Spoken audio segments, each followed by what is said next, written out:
Well, the QB carousel finding some familiarity this offseason. Geno Smith, of course, back to where it all started, readying for his first game action in a Jets uniform in a decade. Preseason has felt like a reunion tour for Aaron Rodgers. Of course, back together with head coach Mike McCarthy. Together, they took on the Packers in week 1. This week, another X in the Jets. But hey, we're all friends here. Let's get you ready for kickoff.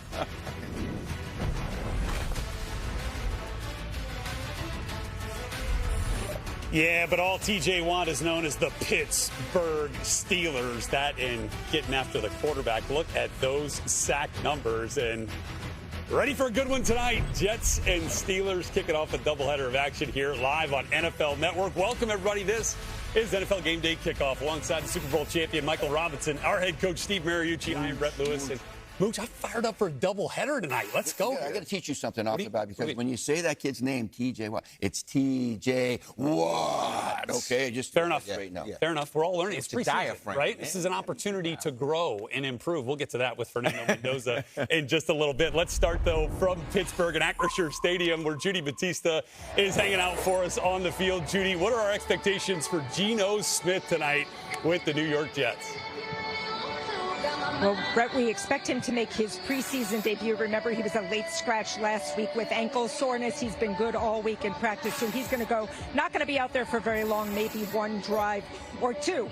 Not so for Aaron Rodgers or Mason Rudolph. They both get the night off, so we are going to get a big dose of youth in Pittsburgh. Will Howard and Drew Allar, the backup quarterbacks. I'm told by people in the organization they are not competing head-to-head. Mike McCarthy is looking for different things from them. Will Howard will start the game, and Mike McCarthy is looking for his decision-making when things break down in the game. He wants to see how he adjusts when things go sideways. As for Drew Allar, the rookie lit it up last week. 3 touchdowns. He's very raw. He's got a big arm. He's got good mobility, but they say he needs to learn to be an NFL quarterback, so Mike McCarthy is looking for simple things like getting in and out of the huddle and getting the play calling correctly.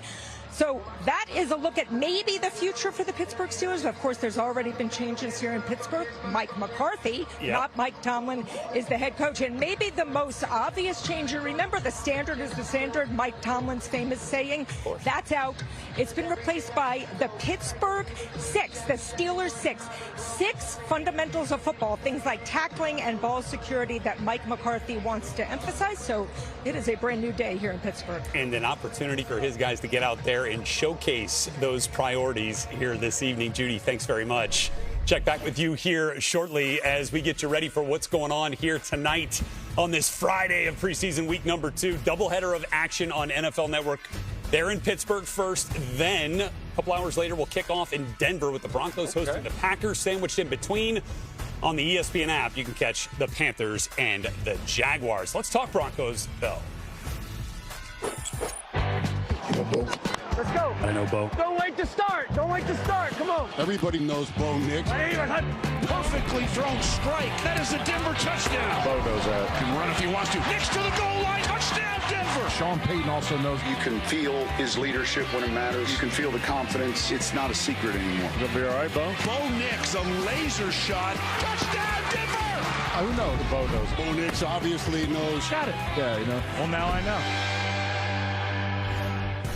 One of the biggest disappointments of the playoffs a year ago, Bo Nix going down with the ankle injury and towards the end of that victory over the Bills in the divisional round after they punched their ticket to the AFC Championship game but had to play without him in that eventual loss to the Patriots. But look at what Bo has done through 2 years in the NFL. Look at those names that he is with, behind only the Hall of Famer Dan Marino, and, of course, the rifle for a right arm in Justin Herbert in terms of most offensive touchdowns. So, Rob, we got our chance to see Bo for the first time this preseason tonight. What do you want to see from him? Well, first of all, it should be no surprise that this young man is taking the league by storm. I mean, he had over 60-something starts in college. He was a winner in college. He played at a high level in college. And so when he got to the National Football League, he knew exactly what was going on. He had seen a lot. I want to see more air in this offense, meaning more explosive passes, okay? More explosive passes. When this offense can get more explosive, then this offense can have more space for the running game, for the intermediate passes, all of those things. I think that's the big reason why Jalen Waddle was a big, priority for them in the offseason, and they went and got him. And that speed is going to provide big-time space in this offense, because if this offense can get some space, if Bo Nix can cut down on some of the turnovers while trying to attempt some of those deep passes. Out of his 11 interceptions, 5 of them were on explosive passes. If he can cut down on some of that and be efficient on those deep passes, I'm telling you, this offense and therefore the team is going to scare a lot of teams, not just in the AFC, not just in the AFC West, but in the entire AFC. Absolutely. And then this is a Super Bowl caliber team. We all know that. You go get your Jalen Waddle to help in the passing game. Now, they didn't shy away from the passing game. Bo Nix threw the ball more than anybody in the league, 612 times. Yeah. Man, arm sore just thinking about it, all right? But they play a little bit. It reminds me of when you were younger, okay? Mm-hmm. And you played for the Seahawks. This guy named Russell Wilson was your young quarterback. And he had some good success early, just like Bo did. Bo has won 24 games in his first 2 years. That ties for the best ever with Russell Wilson. Why? There are a lot of reasons, but one of them, great defense. That's it. Denver has a great defense, all right? And a good coach and a good system. So you can play close to the vest sometimes. Look at throws the tackles and everything else. And got some mobility with this guy.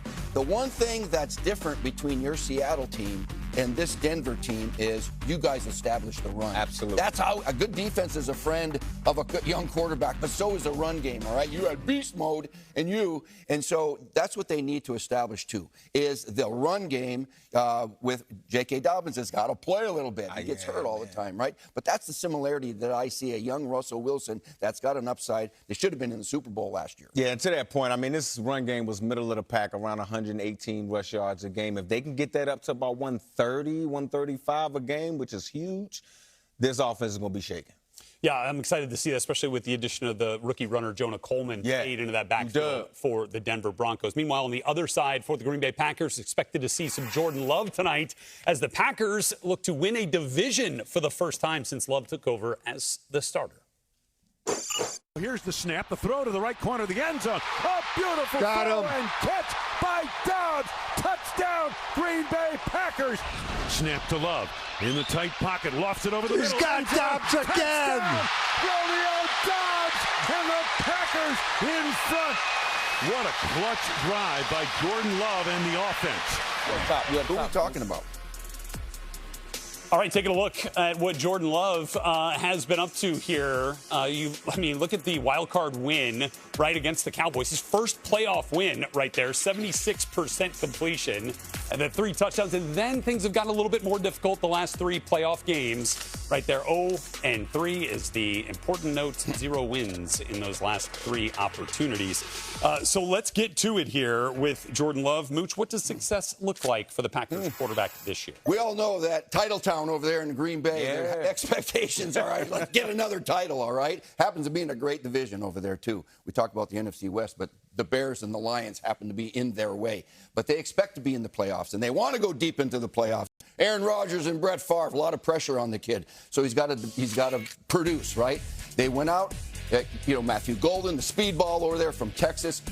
Christian Watson, he's been hurt. North Dakota State guy. Tucker Kraft's got to be healthy. I love their runner with Josh Jacobs. This is a good football team. They were right in control of things until Micah Parsons got hurt last year, and then they kind of went in the tank. But this is a good football team. If they stay healthy, look out. Yeah, they got to stay healthy. Tucker Kraft, you see catching the ball right there. If he can get back and get healthy, he can be a coverage dictator for this offense and allow, Jordan Love to play quarterback a little bit easier. But for me, Jordan has to be better under pressure. That's one thing every quarterback in the National Football League is going to experience. They're going to experience pressure.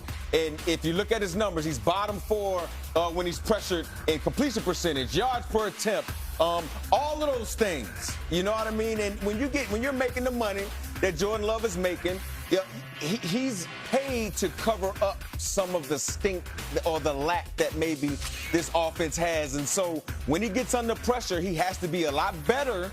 He has to be accurate. He has to be more situationally aware, all of those things. And I think he's talked about that throughout the offseason. But he has to be better under pressure. If he can be better under pressure, I think this offense and this team will do better. But they got to go on a run for me, man. Well, and look, speaking of pressure, how about the stakes rising in that division? Obviously, the Lions are going to be back. And then with the success that Caleb Williams has had with Ben Johnson in relatively short order, the stakes are as high as they've ever been in Love's career there in the NFC North as they try to get that first division title with him as the starter. There's Aaron Rodgers. Not going to see him tonight, but going to see him certainly week one. So we'll assess what Mike McCarthy's offense will look like with Rodgers back at the helm.